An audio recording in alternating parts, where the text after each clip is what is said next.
आइए चलते हैं हम लोग सक्षमता परीक्षा की तैयारी में। भारतीय इतिहास के बारे में जानेंगे आज हम लोग, जिसमें सबसे पहला प्रश्न है, इतिहास का पिता या जनक किसे कहा जाता है? विकल्प क में है हेरोडोटस, ख में है यूसिडाइस, ग में है रेके और घ में है निबूर। इसका सही जवाब होगा हेरोडोटस, यानी हेरोडोटस को इतिहास का पिता कहा जाता है। दूसरा प्रश्न है, हिस्टोरिया शब्द का प्रयोग सबसे पहले किसने किया था? विकल्प एक में हेरोडोटस, दो में है थ्यूसिडाइस, ग में है रेंके और घ में निबूर। इसका सही जवाब होगा हिस्टोरिया शब्द का सबसे पहले प्रयोग हेरोडोटस ने ही किया था।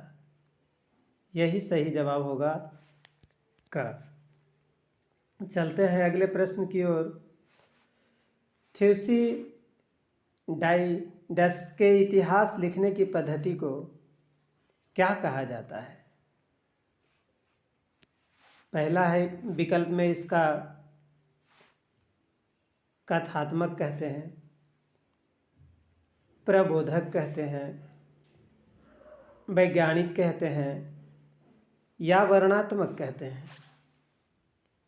इसका सही जवाब होगा कि इतिहास लिखने की पद्धति को प्रबोधक कहते हैं। अगला प्रश्न आइए, आरंभ में किसका इतिहास लिखा जाता था? धर्म का, है ना, जनसाधारण का, राजा का या परंपराओं का? किसका लिखा जाता था? इसका सही जवाब होगा कि इतिहास राजा का लिखा जाता था। चलते हैं अगले प्रश्न की ओर। अगला प्रश्न है क्वेश्चन नंबर 5 कि वर्तमान समय में इतिहास को किस तरह का विषय माना जाता था? राजनीतिक विज्ञान या सामाजिक विज्ञान या मनोविज्ञान अथवा दर्शन विज्ञान? कैसा विज्ञान इसको माना गया है? तो इसका सही जवाब होगा कि सामाजिक विज्ञान माना गया। चलते हैं अगले प्रश्न की ओर। जिस समय का, क्वेश्चन नंबर 6 की ओर चल रहे हैं, जिस समय का लिखित विवरण उपलब्ध होता है उसे क्या कहा जाता है?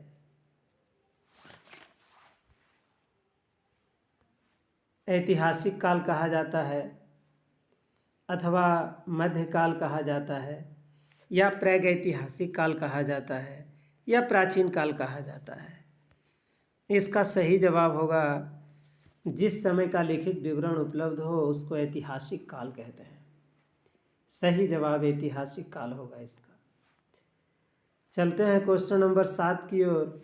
जिस काल की जानकारी का कोई स्रोत उपलब्ध नहीं है उसे कहते हैं, क्या कहते हैं उसको? ऐतिहासिक काल कहते हैं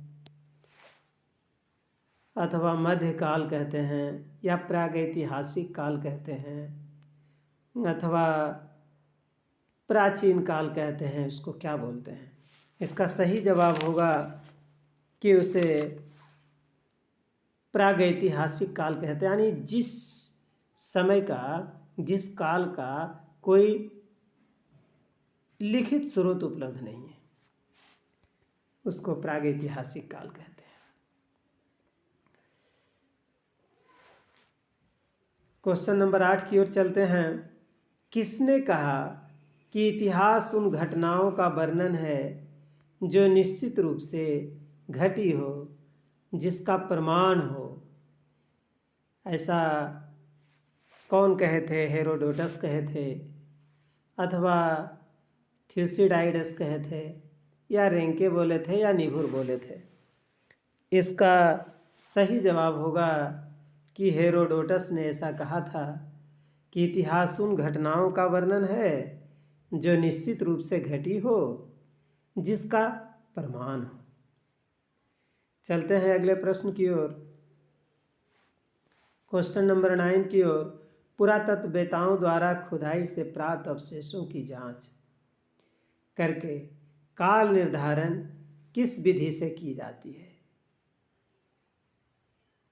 इसका विकल्प दिया हुआ है कि कार्बन 14 विधि से किया जाता है, कि ऐतिहासिक विधि से किया जाता है, कि भौगोलिक विधि से किया जाता है, कि ये सभी।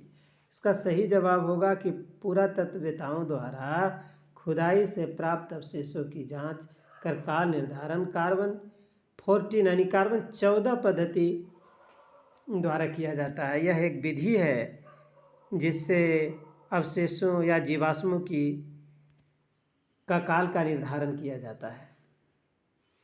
क्वेश्चन नंबर 10 की ओर चलते हैं। कब से आर्थिक इतिहास लेखन की आवश्यकता महसूस की जाने लगी? इसका विकल्प है 10वीं शताब्दी से, 9वीं शताब्दी, 12वीं शताब्दी से, 16वीं शताब्दी से, या 19वीं शताब्दी से। सही जवाब यही होगा कि 19वीं शताब्दी से आर्थिक इतिहास के लेखन की आवश्यकता महसूस की जाने लगी। अगले प्रश्न की ओर चलते हैं। इतिहास जानने के कितने प्रमुख स्रोत हैं? इसका विकल्प में दिया हुआ है 2, 3, 4। ये सब स्रोत के बारे में लिखा हुआ है कि कितने प्रमुख स्रोत हैं इसके। तो इसका सही जवाब होगा कि इतिहास जानने के 2 प्रमुख स्रोत हैं। अगले प्रश्न क्वेश्चन नंबर 12 की ओर चलते हैं। 12 में लिखा हुआ है, इनमें कौन एक प्राचीन भाषा है? प्राकृत, हिंदी, ब्राह्मी या खरोष्ठी? इसमें एक प्राचीन भाषा कौन सी है? तो इसका सही जवाब होगा कि प्राकृत एक प्राचीन भाषा है। अगले क्वेश्चन 13 की ओर चलते हैं। सिक्कों से किसकी जानकारी मिली है? कृषि की जानकारी मिली है, विदेशी व्यापार की जानकारी मिली है, संस्कृति की जानकारी मिली है, अथवा भाषा की जानकारी मिली है? तो इसका सही जवाब होगा कि सिक्कों से विदेशी व्यापार की जानकारी मिली है। ख इसका सही जवाब होगा। अगला क्वेश्चन नंबर 14 की ओर चलते हैं। 14 में लिखा हुआ है, संग्राहक किसे कहा जाता था? पहला विकल्प है जो साथ रहता था, दूसरा विकल्प है जो शिकारी करता था, इसका तीसरा विकल्प है विक्रेता को, चौथा विकल्प है जो भोजन जमा करता था। सही जवाब यही है कि जो भोजन जमा करता था वही संग्राहक कहलाता था। क्वेश्चन नंबर 15 की ओर चलते हैं। प्राचीन काल में यात्रा का प्रमुख कारण क्या था? विकल्प में दिया हुआ है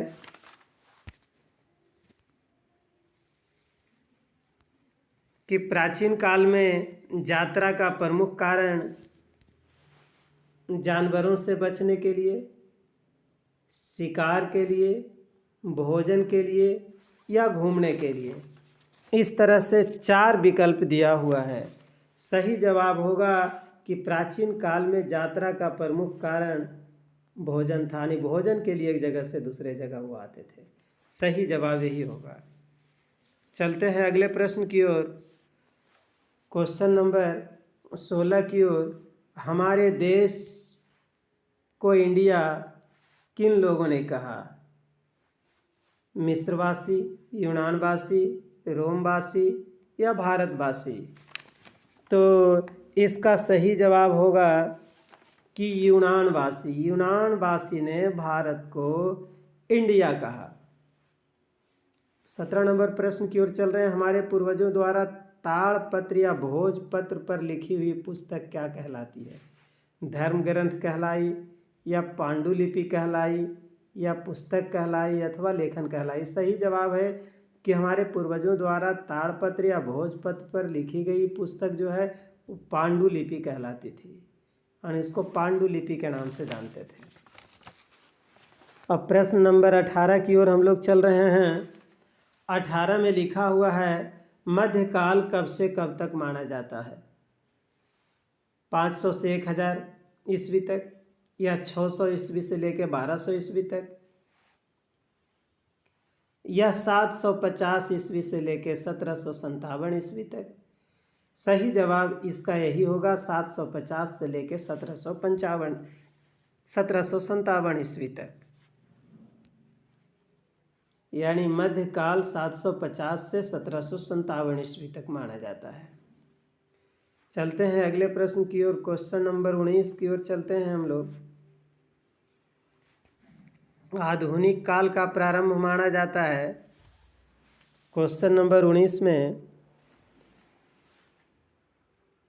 1500 ईस्वी से, या 1600 ईस्वी से, या 1700 ईस्वी से, अथवा 1900 ईस्वी से? इसका सही जवाब होगा 1757 ईस्वी से आधुनिक काल माना जाता है। आधुनिक काल 1757 ईस्वी से माना जाता है।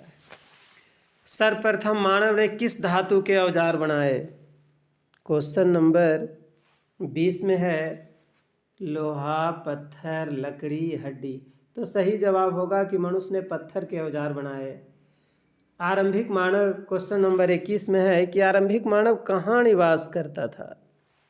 जंगल में रहता था, कि नदी के किनारे रहता था, कि गुफा में रहता था, कि पेड़ पर रहता था? सही जवाब है आरंभिक मानव जंगल में गुफा में रहता था। सही जवाब गुफा में है। देखते रहिए, इस तरह के और प्रश्न हम डालते रहेंगे। और याद रखिए, सक्षमता परीक्षा की तैयारी कीजिए।